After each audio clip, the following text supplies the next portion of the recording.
c'est le lien entre éducation-instruction et la médiation professionnelle. C'est ça, oui.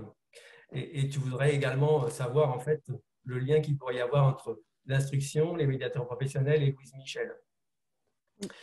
En fait, tu es la deuxième personne à me poser la question, hein. Il y a quelques semaines, j'étais dans le bureau d'un de mes amis, donc le directeur de la société Eurodix de Carpentras, et puis il me demande ce que je faisais en ce moment. Donc, je lui dis, écoute, on est en train de préparer donc, le symposium des médiateurs professionnels, donc, qui aura lieu les 15 et 7 octobre, etc.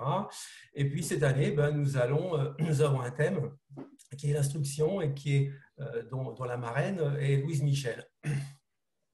Alors il me regarde un peu, puis je sens qu'il y a un petit blanc qui passe dans ses yeux, et en réalité, il me dit, mais Louise Michel, elle a à voir avec les prostituées. Ah, et là dans mon cerveau, vite, de qui peut bien-il me parler? Ah, je dis, en fait, tu veux me parler de Marthe Richard. Marthe Richard, oui. En fait, ce sont des années un petit peu plus tard, donc après la guerre de 1945. Oui, il y a une confusion temporelle là. Elle s'est saisie du dossier donc, de la prostitution pour, en définitive, fermer les maisons closes. Voilà. Donc là, en fait, la Louise Michel, c'est autre chose. C'est un autre registre, c'est la Vierge Rouge, comme elle était désignée par ses opposants, donc, dont un certain Jules Ferry, dans les années 70. Alors, mais notre fameux Jules Ferry qui a instauré l'école obligatoire.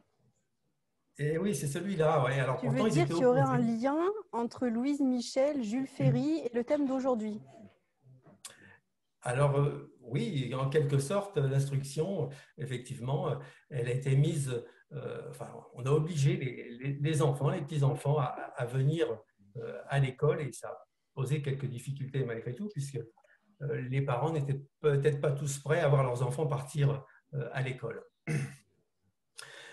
En tout cas, donc Louise Michel, à cette époque, on aurait peut-être pu dire d'elle, vu son implication au cours de la Commune hein, de 1868-70, que c'était une personne en fait qui était révoltée par les injustices à la dimension de son époque. Bon, encore et toujours la misère qui était aux commandes. On aurait pu dire aussi qu'à cette époque-là, c'était une institutrice sanguinaire. Bah oui, elle a quand même participé donc aux barricades. Et là, à ce moment-là, les barricades de la Commune, et on s'est retrouvé avec beaucoup de sang qui a coulé. On aurait pu dire aussi que c'était une institutrice qui a mal tourné parce qu'elle est devenue anarchiste. En fait, on aurait pu dire en fait, qu'elle était en quête de savoir et de savoir-être avec un grand E comme l'émancipation, par exemple. Non, en fait, ce que je vais vous dire, c'est que Louise Michel a été impliquée.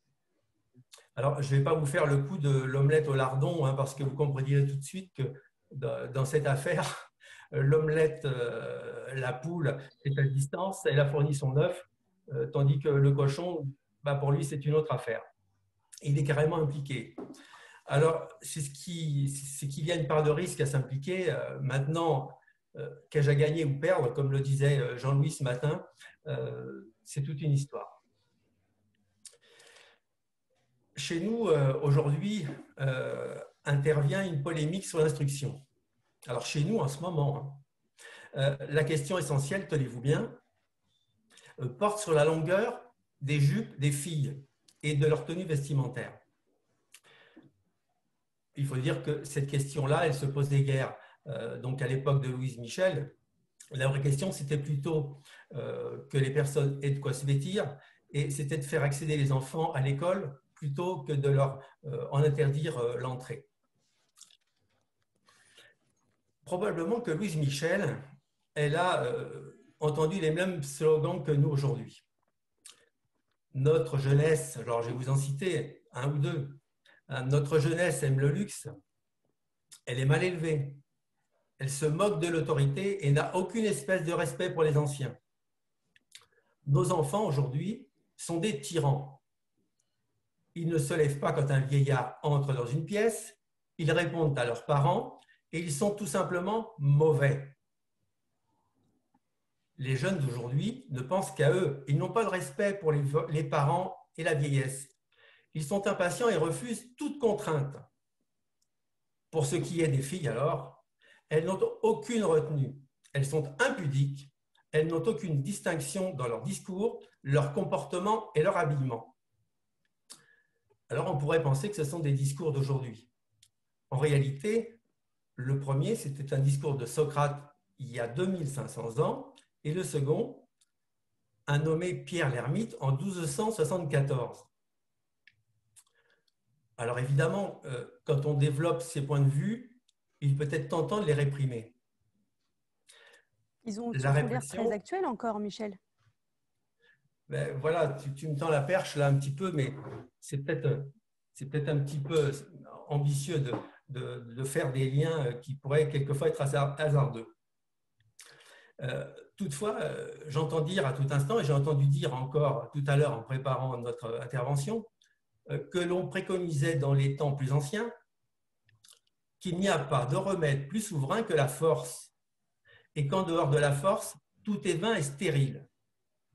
Bon, ça, je l'ai emprunté un petit peu à Victor Hugo dans son discours sur la misère qu'il prononçait devant les députés. Ces députés disaient encore « Messieurs, vous avez rétabli l'ordre, mais vous n'avez rien fait. » Alors, je ne vous dis pas la suite de son discours de la misère, parce que quelquefois, ça me fait pleurer. C'est peut-être pas trop le moment. Mais non, alors, nous, les médiateurs… Pardon ? On passe un bon moment, on ne va pas pleurer. Alors, nous, les médiateurs, nous avons profité donc, du silence imposé par la période de confinement du 17 mars au 11 mai pour aller au-delà et ajouter la parole à la réflexion, pour identifier les causes et envisager des remèdes. Parmi nous, sur toute la France, des commissions d'éducation ont été créées. Le résultat, c'est qu'elles ont ajouté de la clarification dans ces débats-là. Charline, tu pourras en parler tout à l'heure, puisque ces commissions, comme nous l'avons évoqué précédemment, tu en es à l'initiative. Alors, de mon côté, bien sûr, je rencontre des jeunes de la mission locale, des jeunes sortis des bancs de l'école, des personnes qui sont en recherche d'emploi. Non, ce que je vais retenir majoritairement de ce qu'ils me disent, ces personnes, c'est que c'est l'échec précédent dans leur poste précédent. Pourquoi ça n'a pas fonctionné? Ils avaient la qualification, techniquement, tout était OK, ça devait coller. Et puis j'entends des « Ah, on me parlait mal, il n'y avait pas de remontée des informations, pas plus de renaissante. On me disait que je ne comprenais rien. Le chef ne m'aimait pas. Je ne savais jamais ce qu'il fallait faire, pas même de merci quand c'était bien. » Et en fait, c'est décourageant à la fin. Et la qualité relationnelle dans tout ça? Alors, souvent, le savoir-être qui est proposé donc, à ces jeunes, c'est le savoir lié à l'aspect de surface. Dire bonjour, bien s'habiller et arriver à l'heure. Alors, bien sûr, tout ça est nécessaire, suivant le code culturel et notre organisation sociale. Mais peut-on se limiter à cet aspect cosmétique sans ajouter de l'esthétique, de l'équilibre, de l'harmonie de soi, de l'harmonie en soi plutôt, et de la satisfaction dans ces interrelations? Ce que nous proposons, nous les médiateurs professionnels, c'est une instrumentation de la réflexion destinée aux personnes. Attention, c'est prétentieux ce que je vais dire. Le lien avec Louise Michel et l'instruction, c'est la pédagogie distribuée par les médiateurs professionnels. Voilà. Dans cette affaire, la société, depuis des lustres, donc, nous met devant ces réalités. Et que pourrions-nous faire? Charline, toi, tu rencontres donc régulièrement des écoliers, des parents, des professeurs, des directeurs, des directrices.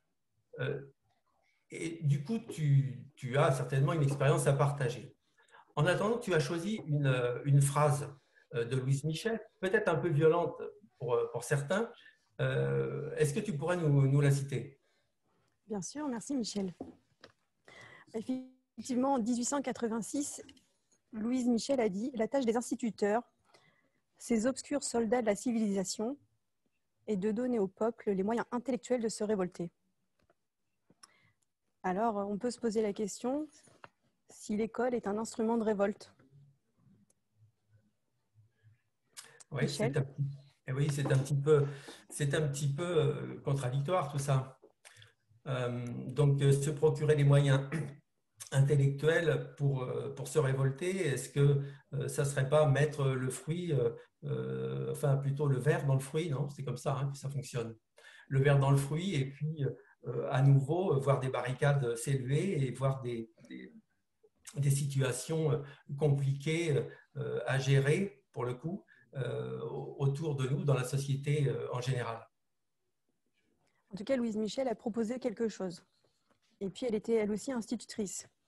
Donc, on peut imaginer un moment qu'elle s'est posé la question, qu'elle a peut-être même eu un débat avec Jules Ferry à ce sujet.